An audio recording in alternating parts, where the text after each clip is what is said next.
المهم هذه هي الوصفه غادي تكون على هذه الطريقه هذه. كناخذوا 3 ديال الفلفلات، اختاروا كل وحده بلون. سمحوا لي انا غادي ندير هادو لي غوانتي، نتوما ما ديروهمش الا ما بغيتوش. انا حيت كنستعمل العدسات تاع الشوف ما كنبغيش تقيسني شي حاجه وتبقى ليا في يدي. نتوما عارفين العدسات راهم حساسين والعينين بصفه عامه.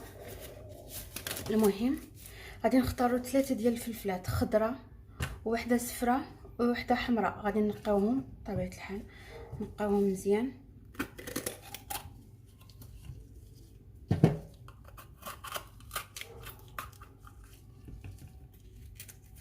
انا ديجا غسلتهم.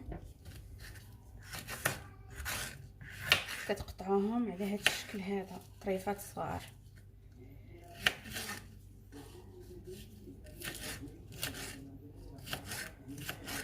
انا هاد القطاعه هذه مخليها غير هاد الحوايج هادو اللي كنصايب بهم التخريط ديال الشعر ديالي. عندي وصفات بزاف كنستعملهم للشعر غادي نشاركهم معكم. وليت كندير الحاجات الطبيعيه بزاف بزاف. مي هاد الوصفه ما عمرني ما غنستغنى عليها حيت ساعدت لي شعري باش طوال مزيان.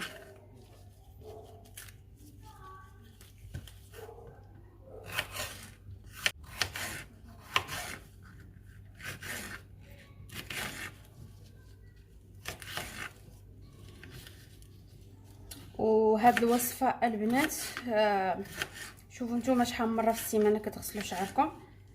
قبل ما تبغي تغسلي شعرك كديريها لشعرك واحد 3 سوايع على الاقل، على الاقل الجذور ديال هذا الفروه تاع الراس، ماشيش للزغب هكا، الفروه.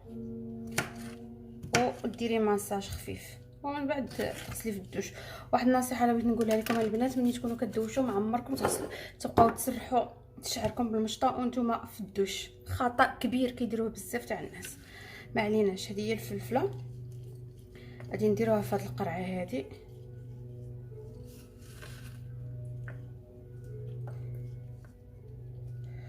تسمعوا واحد الموسيقى ولا شنو هذا؟ كاينه ما عرفتش واش حفله ولا ندوه صحفيه ولا ما عرفتش شنو هذا الشيء، على الفيروس ولا المهم كاين على برا.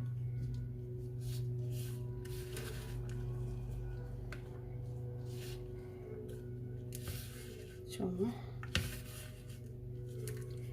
المهم ندوزو للحاجه الثانيه اللي كندير مع هذا الشيء هذا، اللي هي الثومه البنات.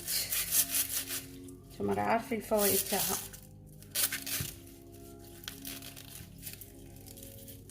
مزيانه هذه حمراء.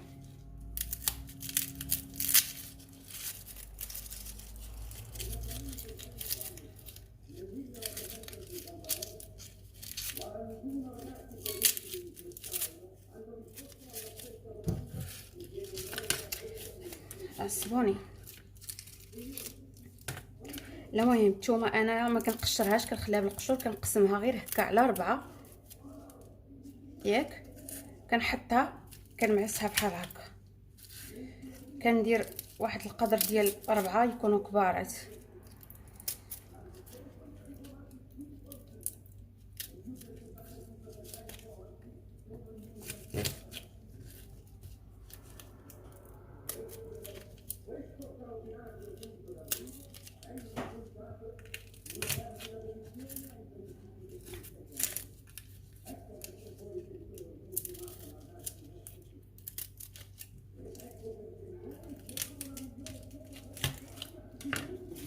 صافي هما هادو اللي غادي نديرها باش كي شفتوا بالقشور بكل شيء. غادي نلوحهم في القرعه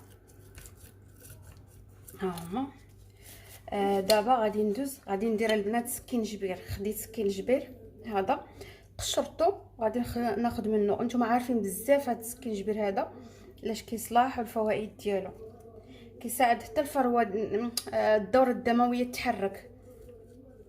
وحنا كنعرفوا واحد الحاجه، باش ما كان الدم كيدور في الراس باش ما الشعر كيطول مزيان. وكندير الزعتر كينقي الفروه ديال الراس اللي عنده مشكل ديال القشره. المهم الزعتر كينقي مزيان الفروه ديال الراس. كندير بحال هكا. الخطوه الاولى البنات ها هي هذه. انا غنوريكم شنو غنزيدو مازال.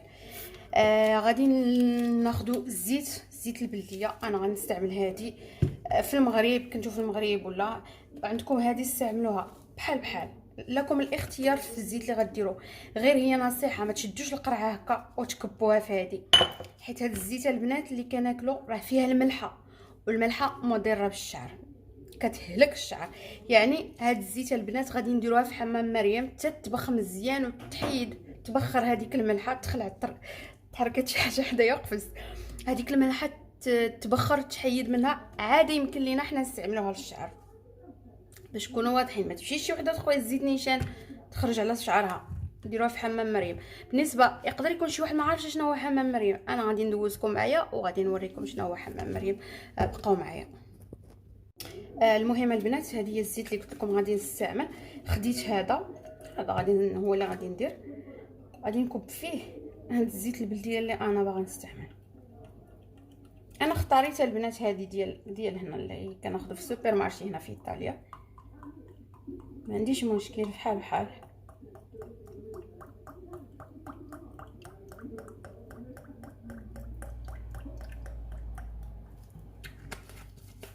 نزيد مازال تحمر احسن. غادي ندير 2 قراعي. ندوز وحده البوطه باش نشرح لكم حمام مريم. بنات هذا هو حمام مريم.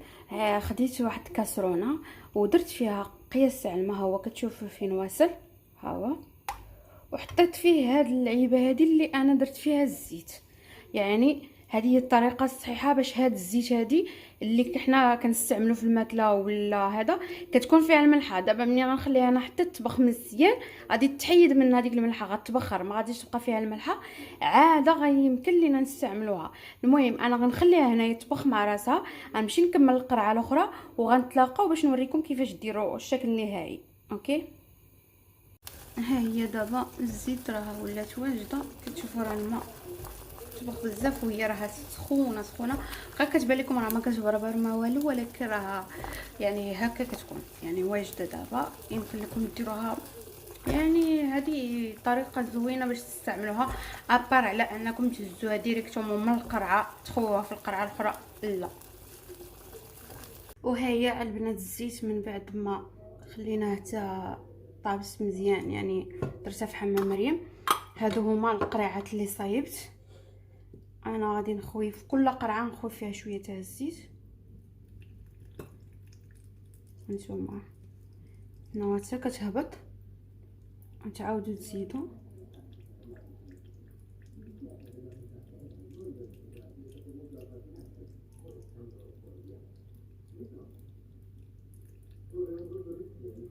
ندوزو القرعه الاخرى.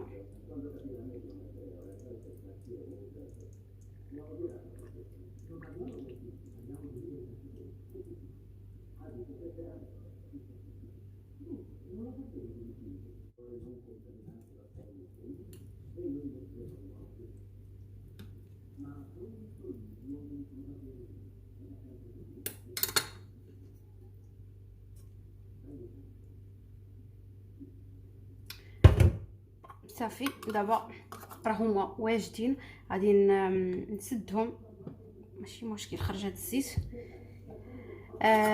المهم دابا غادي نقول لكم شنو غديروا ليهم. هاد القراعي البنات غادي تخزنوهم في شي بلاصه ما كتوصلهاش، يعني ما كيوصلهاش الضوء، ما كتحلوهاش بزاف، شي بلاكار مظلم. انا عندي بلاكار ما كنفتحوش، غادي هو فين كندير ديما، غادي نحطهم تما لمده ديال 15 يوم. من بعد فاش دوز 15 يوم كتبقاو عاقلين. المهم 15 يوم كتحلوا. انا ملي كنحل القرعه كنلقى هادشي ما خسرش، يعني كنلقى الفلفله وهذا ما خسراتش. هي هذيك يعني ما كنصفيها ما والو، كنبقى غير ملي كنبغي ندوش كنبقى نهز منها شويه وكندير الفروه تاع الراس. نتوما الا لقيتوا الفلفله بحال هرات ولا ما عرفت شنو كيقولوا بحال طاحت هبطات يعني، ولا دارت الريحه، ولا غتصفيوها غتاخذوا غير الزيت. انا بالنسبه لي ما كتخسرش ليا الفلفله، وعلى حسب يمكن الا كان صاد بزاف، ولا حنا دابا حاليا عندي الجو معتدل يعني ما سخونش بزاف، فصافي غادي نحطها وغادي نخليها مده ديال 15 يوم كما قلت لكم في بلاكار، ما يوصلها لا ضو لا شمس لا حتى شي حاجه. ومن بعد كتكون واجده باش تستعملوها على حساب شحال نتوما كدوشوا، شحال من خطره كتغسلوا شعركم في السيمانه، مره جوج ثلاثه. استعملوها ما عندها حتى شي ضرر على الراس، بالعكس كتنفعو. انا عاونتني بزاف باش طوال ليا شعري. كنديرها الفروه تاع الراس كما قلت لكم، كنجلس 3 تاع السوايع وكندخل كندوش. النصيحه اللي غنقول لكم، ما تبقاوش تمشطوا شعركم فاش تكونوا كدوشوا.